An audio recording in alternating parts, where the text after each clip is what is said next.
Shri Ishopnishad, that is the knowledge that brings one nearer to the Supreme Personality of Godhead, Krishna. So let us revise what we have understood till now. So we went through the introduction. So in introduction, we have seen that the different paras have made us understand different aspects.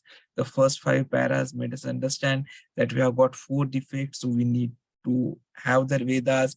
The next 2 paragraphs made us understand that Vedas give universal and axiomatic wisdom. The 8th and 9th paragraph made us understand that Vedic knowledge is superior to Pratyaksha and Anumana Pramana or knowledge.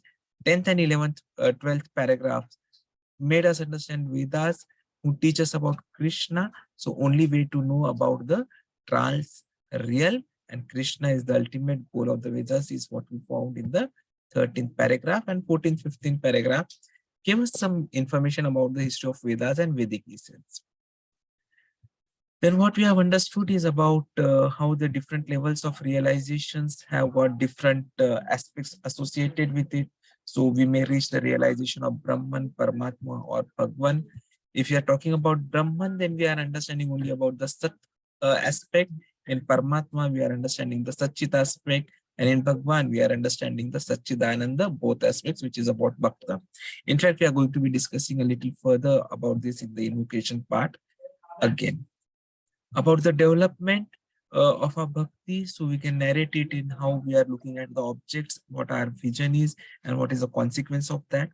So if your object is material and our vision is also material, then it leads to bondage. So people get attached to the sense objects. That's the commonest thing which you have seen. If the object is material, but the vision is spiritual, then it brings about a purification. Utility becomes the principle in it. And that is why we found the example of Srila Prabhupada seeing the truck and thinking about a Rath Yatra. When the object is spiritual, but if the vision is material, then it is an offense. So like the idolatry worships which the Jewish people do. And if both object and vision are spiritual, then it results in pure purification and ecstasy. So we have the examples of Vaishnavas for that. The different persons we have seen, namely the materialists, Mayavadis, Sahajiyas, and the devotees. And we have seen how devotees are completely detached from matter, but attached to Krishna, while the Sahajiyas, they try to be attached to matter as well as Krishna. And that is where we have to be very careful about. So when we started off the journey, we were all materialists. We may have been Mayavadis, but now we need to progress to the level of devotee, but we have to be careful about the Sahajiyas. So hearing, conviction of intelligence, engagement in bhakti, and then becomes a purification of mind. But as long as we are not engaged in bhakti, it's a battle, a continuous battle which we are finding. But the moment we have this purification of mind, then there's going to be pure peace and ecstasy that all of us will get. And why Ishopnishad? Because ideally there is only one God, and then we have the demigods, and then we have the worshippers. We start to worship the demigods for different aspects.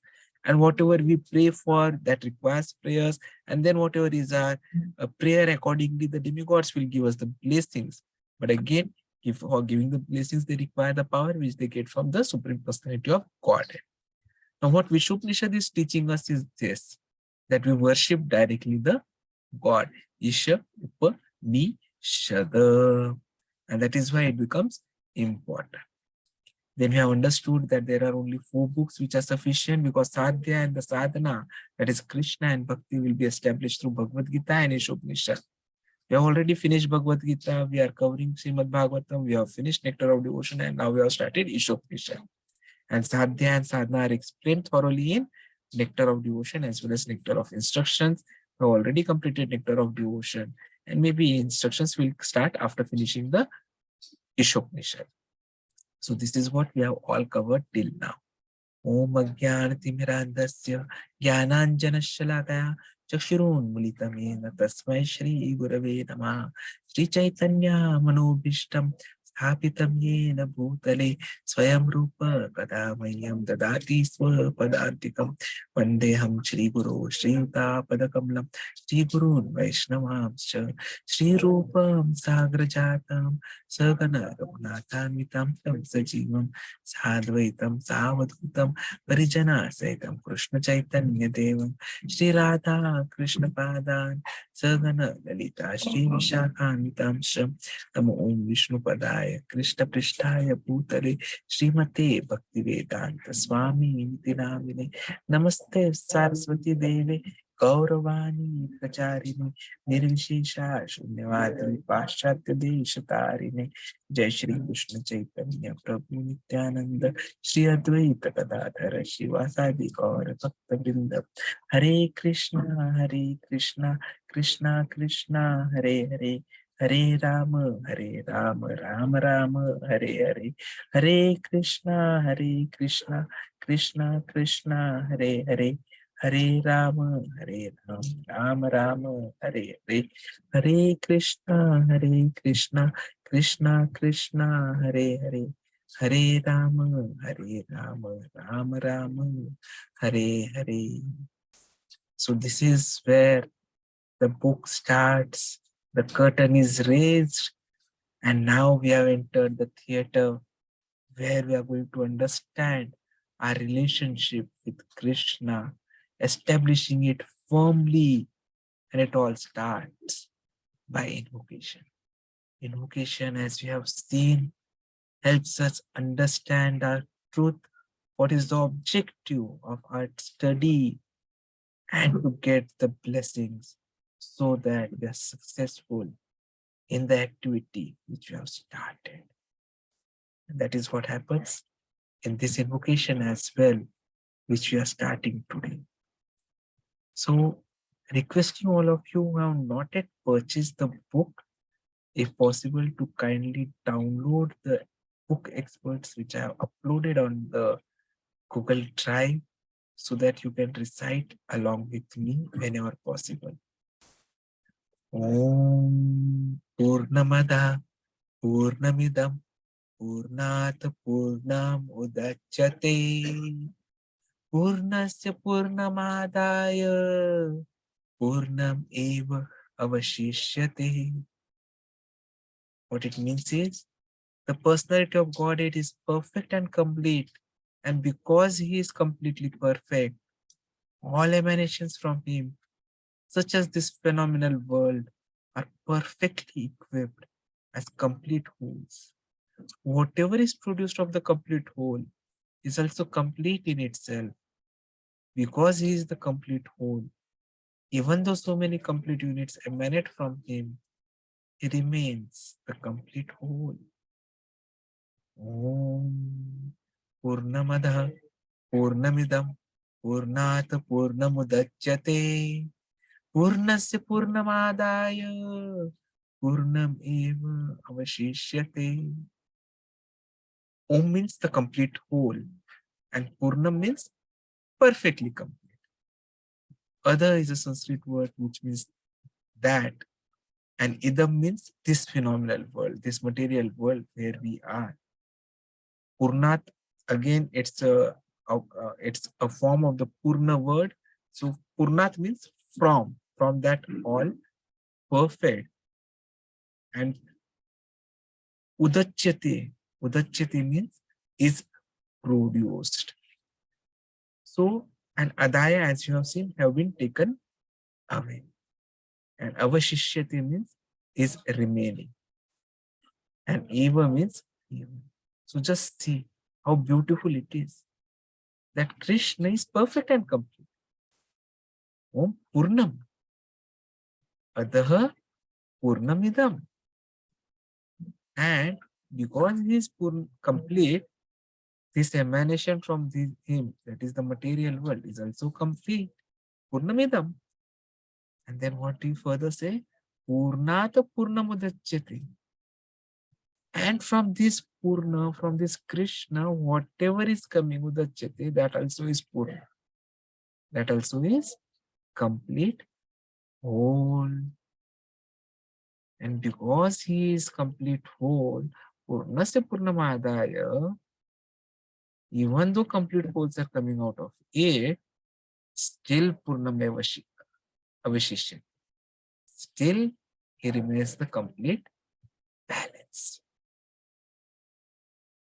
Have you ever thought that there could be something from which you remove something and remains as it is? Not possible. Think of anything. You remove someone's sorrow, you will not have complete sorrow. You remove someone's money, there will be rejections, there will be deductions. You remove anything from anything, it goes into balance. But Krishna is so perfect, he is so full, that even if you remove anything from him, still he is full. He is complete, he is whole. And not only that, whatever you are remaining, whatever you are removing, even that remains full. That is Krishna. That is the importance of what we are understanding today. And we are going to discuss this in detail now. So, the whole invocation is divided into 5 paragraphs. The first paragraph is going to give us complete information how Krishna is complete absolute.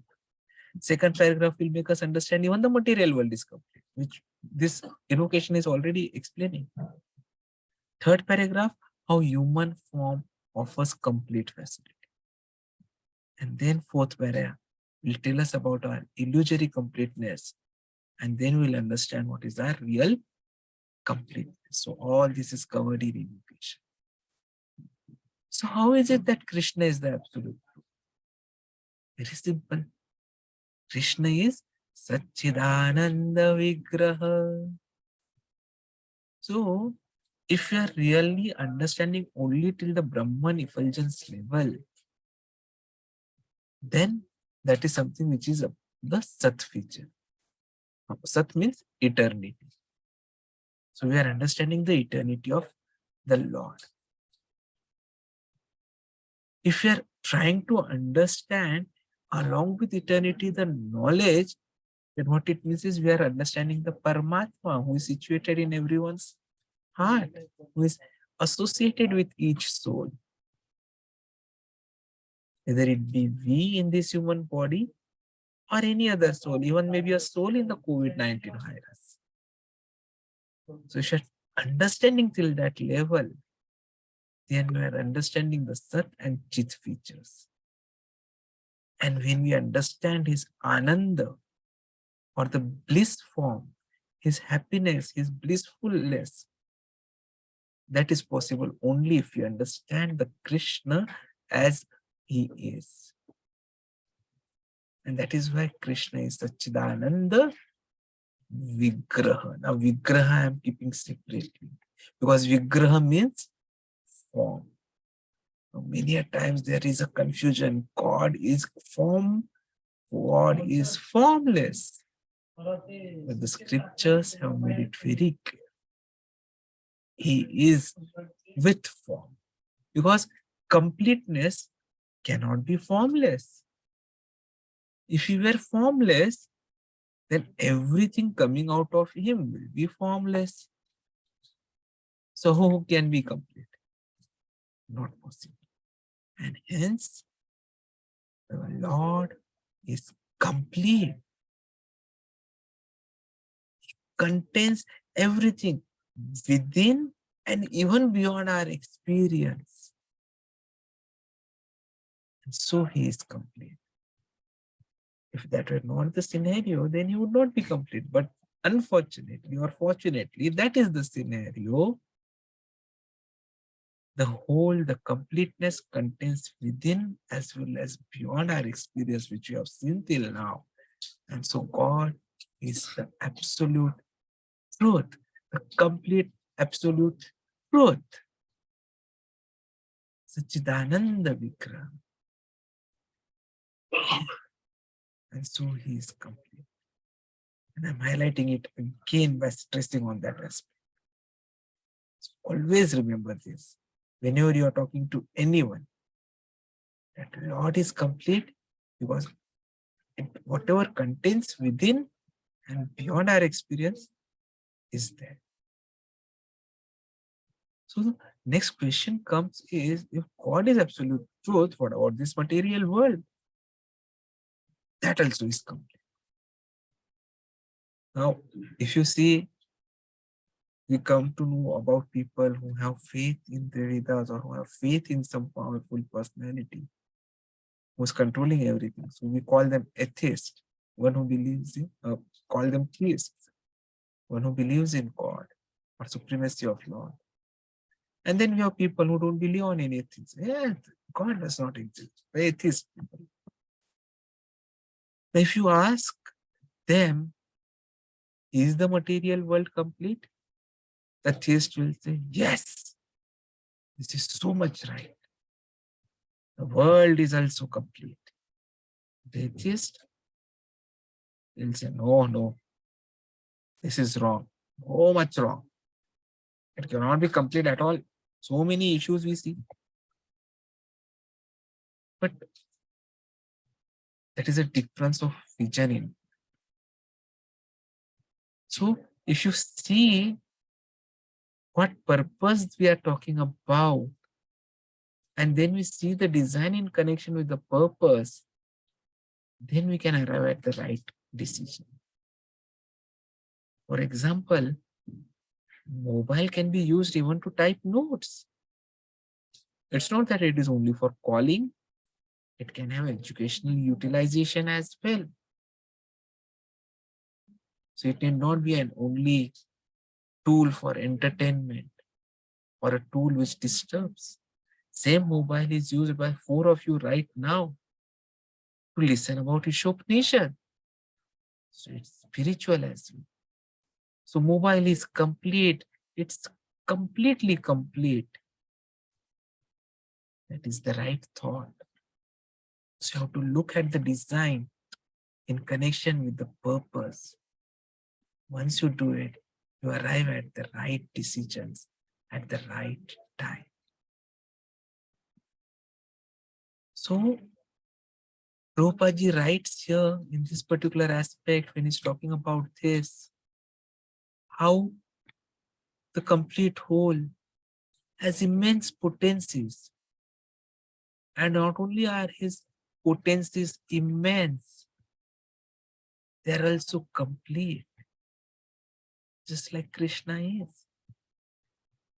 And because of that, this world also becomes complete in itself. How beautifully Prabhupada has mentioned this. The potencies of Krishna, which are complete, they are a part of this world. So this world is complete.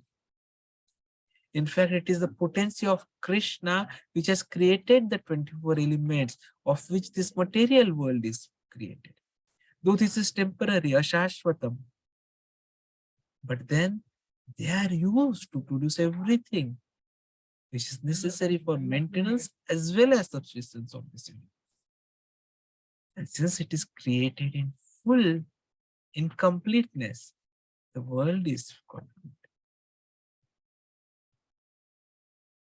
No need, no other unit in the universe will need to make any more efforts to maintain the universe because these elements are self-sufficient.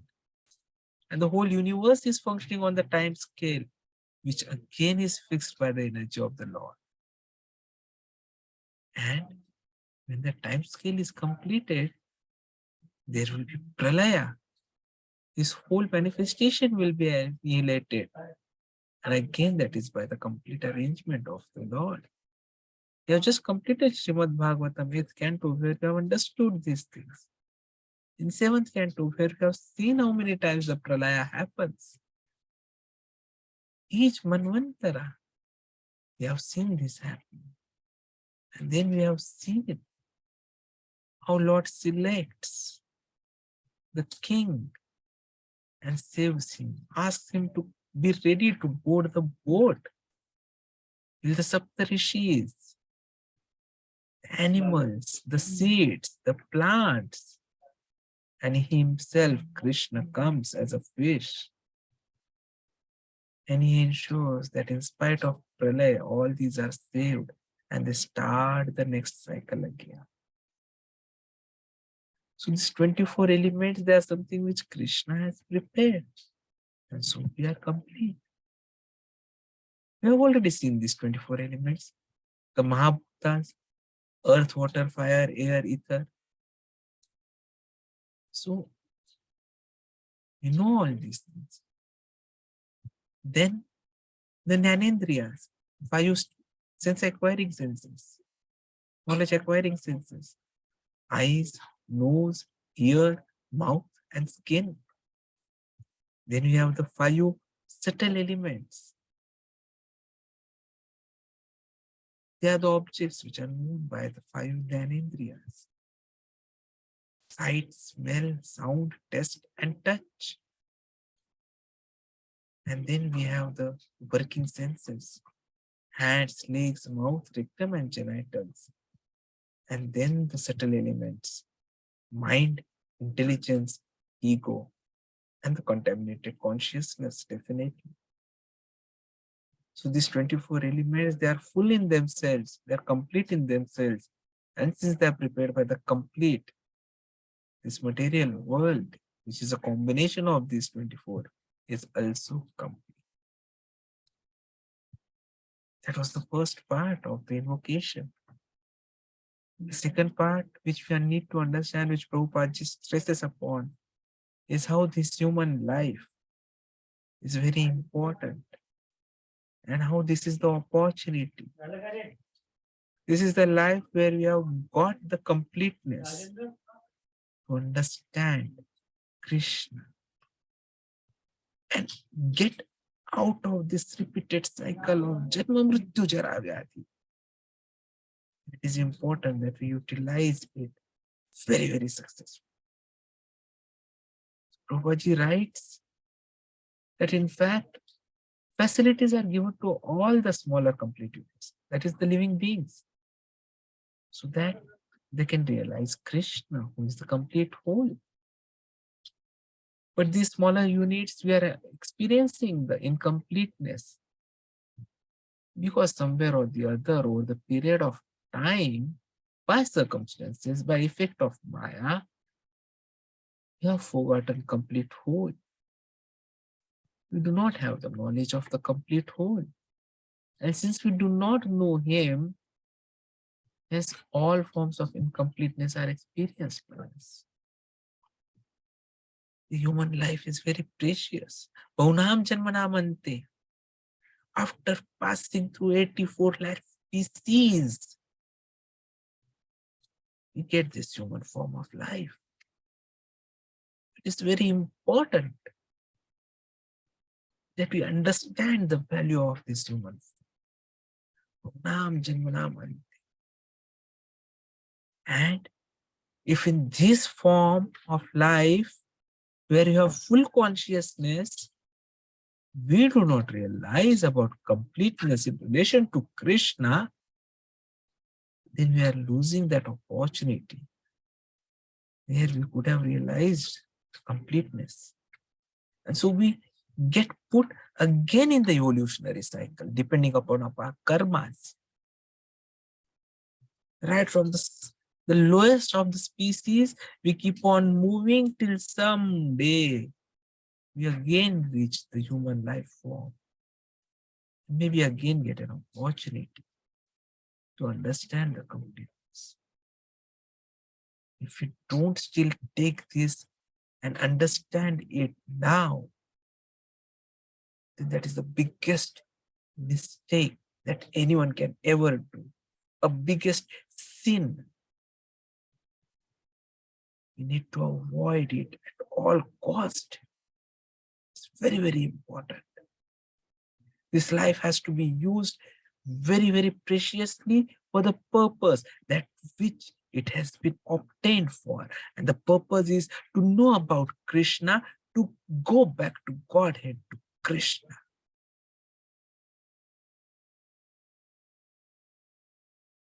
Otherwise, we'll keep ourselves busy with the sense gratification,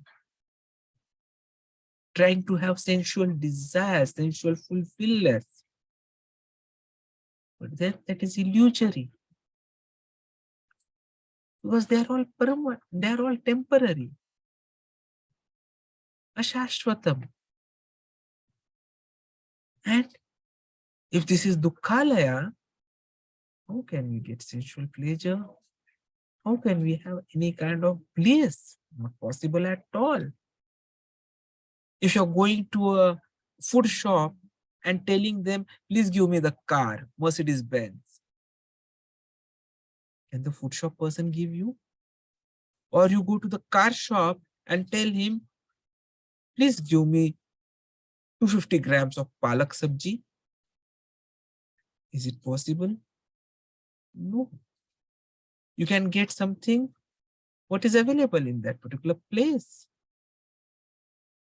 So if this place does not have happiness at all, how can we get it? If this place does not have pleasure, how can we get it? But still, unfortunately, under the effects of Maya, we are in illusion and we are living our life in an illusory manner. We do not know that somewhere there is a complete arrangement in nature for our maintenance. And so, in the absence of that knowledge, we keep on doing efforts to utilize the resources so that we may somehow or the other get to the completeness of our life. But that is not possible. And in fact, what it results in is a situation of haves and have-nots and all the resultant class struggles. Just because we have not understood that everything belongs to Krishna and everything is available for everyone in whatever manner he may.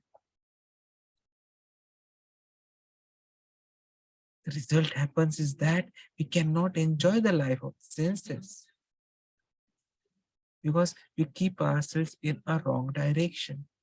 You want to go to Delhi, but you have boarded the vehicle which is going to take us to Kolkata. How is it possible?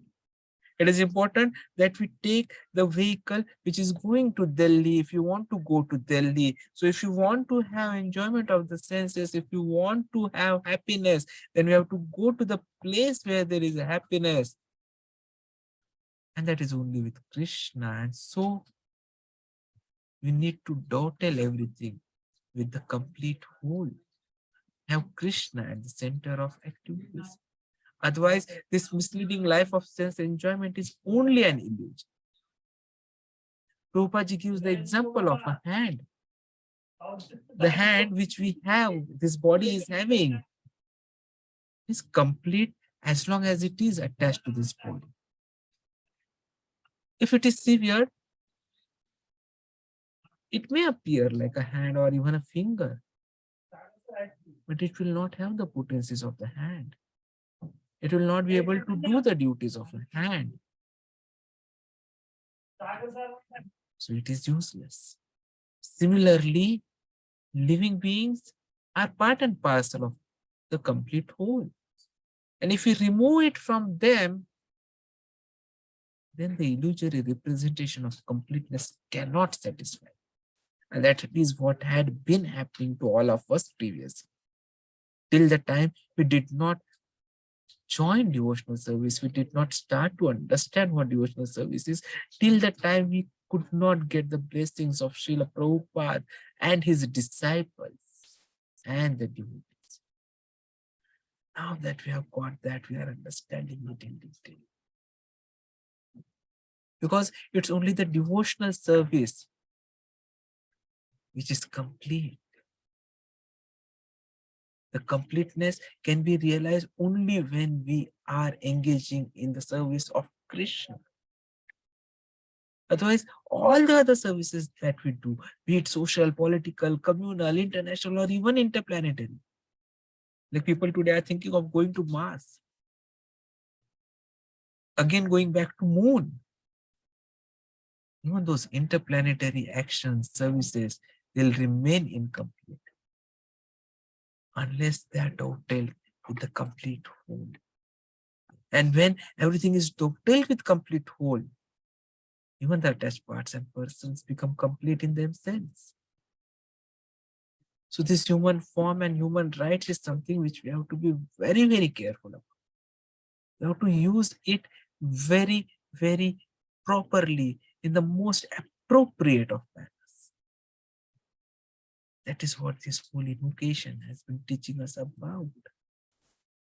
And the day we will be successful about it, we can think of moving further.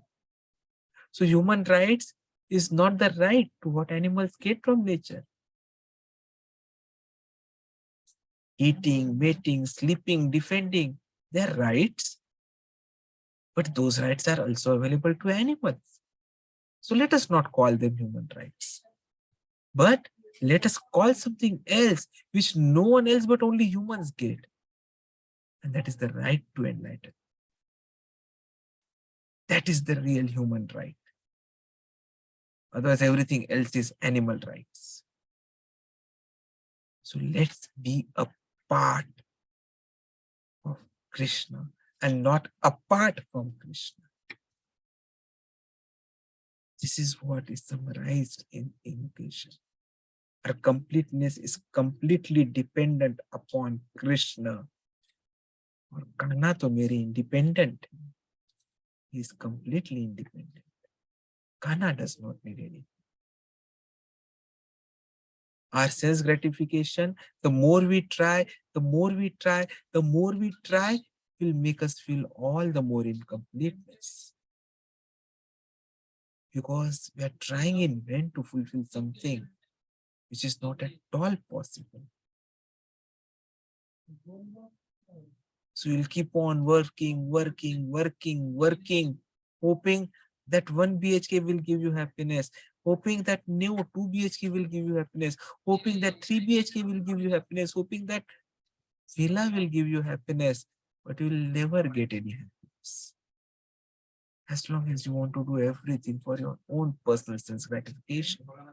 But the moment when you use these senses for Krishna, Rishikena Rishikesha Sevanam, that is the time you'll get your completeness. But this mana, this mind, it keeps us engaged in foolish fantasies and draconian demands. The speed with which this mind moves, nothing can match. And it is so chanchala that we get entangled completely. So this invocation is also for that we are able to understand this foolishness of the mind and understand the importance of controlling mind and arriving firmly with full faith to the conclusion that devotional service makes us complete. And how? By connecting us perfectly with the complete whole. Any of the Navvidha Bhaktis, any of the Angas from the 64 Angas of devotional service, you take up, your connection gets established. And it's wow. So you have an electric bulb right there, you can see behind me. But if that wire to that electricity supplying power station is not there, it will not glow and you will not be able to see me. But just because that connection is established, the power from the power generating source is reaching the bulb and it is glowing. Similarly, if we are trying to remain aloof from Krishna, if you don't want to be with Krishna, if that connection is not established with Krishna, we will not be able to achieve anything. We will be in complete darkness, ignorance. And that is something which has to be avoided.